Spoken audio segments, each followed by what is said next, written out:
Hi, my name is Mark Jeeves. I'm the Director of Sales and Marketing for ColorLogic and Touch7. This is an envelope I received with several marketing pieces that Ricoh Europe, who has licensed the Touch7 color guides, sends out to their clients to demonstrate what is really possible with the neon inks off the Ricoh presses. A lot of people, when you think about neon, you think about black light and lighting it up and everything, and that's great. Nothing wrong with that at all. However, at Touch7, when we saw the technology being developed by Ricoh, we thought of, wow, how are designers going to choose the colors? So what we did at the company, Richard Ainge and his team, is they put together a color system.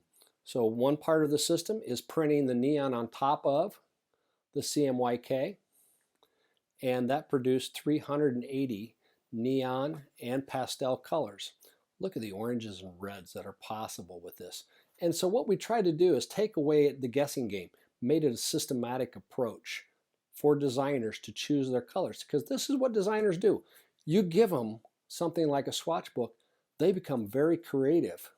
And the other guide is really just replacing the magenta with the pink. So wherever there was going to be the magenta, they replace it. So there's another 380 colors.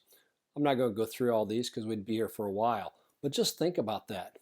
In combination, you got 780 or 760 plus 760 for the yellow. So now you have 1,520 neon colors. Not just colors, but now once designers understand what they have to work with and they have the palette, then what they can do is start creating these type of marketing pieces. So this is what was inside the envelope. So it's not just about neon pink. It's about colors that have never been seen before. And designers, one thing about it, you start giving them the tools and you start giving them ideas, you know what happens? A lot of things. If you don't, not much. So the adoption rate will be much higher now by Ricoh Europe because now designers know what is truly possible.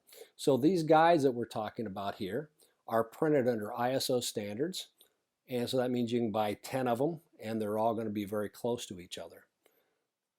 Most of you might say, oh, what about Pantone?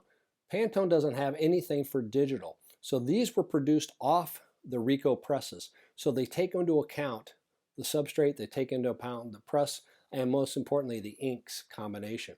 And since they're produced to an ISO standard and to the specifications, if you go and buy 2 of them today and then 2 of them next week, they're going to be very close to each other.